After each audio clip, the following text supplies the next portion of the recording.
আমাদের শরীরের প্রায় 500টিরই বেশি গুরুত্বপূর্ণ কাজ করে থাকে আমাদের শরীরের ভিতরে একটি গুরুত্বপূর্ণ অঙ্গ, তার নাম হচ্ছে লিভার।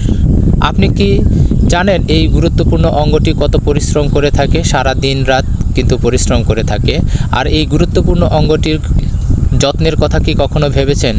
হ্যাঁ, আজকে আমি আপনাদের সাথে এমন একটি রেমেডির কথা বলবো যেটা সাহায্যে আপনি ঘরে বসেই আপনার এই গুরুত্বপূর্ণ অঙ্গ লিভারকে যত্ন নিতে পারেন। অর্থাৎ লিভারকে ডিটক্সিফাই করার জন্য, লিভারকে পরিষ্কার রাখার জন্য আমার হাতে যে পানিটা দেখতে পাচ্ছেন সেই পানীয়টা আপনি ঘরে বসে বানাতে পারেন এবং প্রতিদিন সকালে বা বিকালে যে কোনো সময় 1 গ্লাস করে পান করতে পারেন। তো এটা বানানোর জন্য আপনাকে নিতে হবে 3-4টি আমলকি, তারপরে 4-5টি তুলসী পাতা, তার 1 টুকরো আদার রস এবং 1 চা চামচ পরিমাণ লেবুর রস, এবং সাথে চাইলে আপনি কিন্তু মধু দিতে পারেন। তবে হ্যাঁ, যাদের ডায়াবেটিক্স আছে তারা কিন্তু মধু মিশ্রণটা এড়িয়ে চলবেন।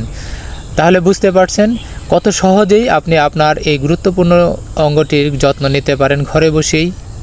তা আজকে এ পর্যন্তই। সুস্থ থাকুন, ভালো থাকুন আর প্রকৃতির মাঝে থাকুন, আর আমার আইডিটাকে ফলো করে রাখুন। ধন্যবাদ সবাইকে।